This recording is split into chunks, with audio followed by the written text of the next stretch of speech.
devenus adultes, chacun eut également 10 fils, et la famille entière finit par compter plus de 10 millions de membres.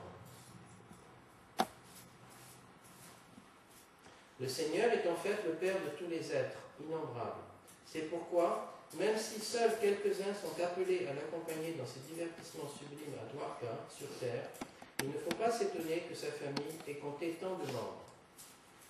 Il est préférable de ne pas chercher à comprendre la position du Seigneur en la comparant à la nôtre.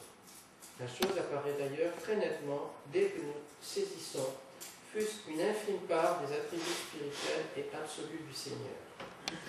S'enquérant des fils et petits-fils du Seigneur à Dwarka, le royaume, les deux sortes d'êtres qui existent, qui sont les deux sortes d'émanations qui viennent du Seigneur. Certains sont des Vishnu-tattva, donc ont les mêmes qualités que la personne suprême, et en quantité également. Et d'autres sont des Jiva-tattva, ce qui est notre cas, qui sont des âmes qui qualitativement ont les mêmes qualités, les mêmes traits caractéristiques que Dieu, c'est-à-dire l'éternité. Sat Chit Ananda Vikara. L'éternité, nous sommes des âmes éternelles, parce que notre Père nous a créés ainsi, parce que nous émanons de lui. Donc jamais ne fut le temps où nous n'existions, toi, moi et tous ces moi. Et jamais aucun de nous ne cessera d'être. Donc, du fait de cette identité qualitative avec Krishna, nous sommes également éternels. Jamais la mort ne pourra nous saisir. Jamais nous ne cesserons d'exister. Donc, ce qui est quand même quelque chose d'assez formidable, assez fantastique, de savoir que nous serons vivants de toute éternité. Comme il y a des gens qui sont condamnés à mort, nous sommes condamnés à vie. Donc autant que ça se passe bien, autant que ça se passe dans de bonnes conditions, et autant qu'on se débarrasse le plus rapidement possible de cette aberration que sont, dans le monde matériel, la naissance, la vieillesse, la maladie et la mort du corps physique, qui n'ont rien à voir avec l'âme, qui ne sont que des choses rajoutées artificiellement. Et si nous souffrons, quelles que soient les formes de souffrance que nous pouvons ressentir, que ce soit corporel, au niveau corporel, physique, mental ou intellectuel ou quoi que ce soit, émotionnel, toutes ces anxiétés, toutes ces angoisses sont rajoutées sur l'âme. Comme quand on parle d'un exemple d'un cristal qui est pur, transparent, et si on le pose sur un drap rouge, il devient apparemment rouge.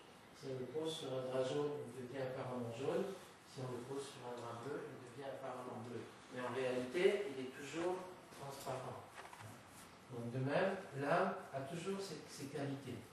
C'est simplement notre illusion du fait que justement nous ne sommes pas des Vishnu-tattva, que nous avons cette capacité à oublier. Le Prabhupada le mentionne dans le teneur portée suivant. Lorsque nous regardons la nuit, que nous voyons ces étoiles, c'est gigantesque. C'est gigantesque. Et aucune de ces planètes ne sert à rien. Aucune de ces planètes n'est sans vie. Nous pouvons le voir, et ça c'est l'expérience que nous en avons sur cette planète. Partout, il y a des êtres vivants. Il y a des êtres vivants sur la Terre. Il y a des êtres vivants qui vivent dans la Terre. Il y a des êtres vivants sur l'eau. Il y a des êtres vivants dans l'eau. Il y a des êtres vivants dans l'air. Et il y a des êtres vivants dans le feu. Même si c'est au-delà de notre perception habituelle, mais il y a quelques années, des scientifiques ont découvert dans le fond de la mer, au niveau des bouches, comme de même qu'il y a des volcans sur la Terre, il y a des volcans souterrains, et là où les volcans s'ouvrent dans la mer, avec tous les gaz toxiques qui sortent et d'une chaleur extrême qui est là, ils ont découvert des êtres vivants qui vivaient à plus de 300 degrés, ce qui était totalement inconcevable pour eux. Pour eux, c'était impossible de vivre, puisque à 100 degrés, l'eau bout, et puis tout le monde meurt, d'après eux, toutes les bactéries sont éliminées.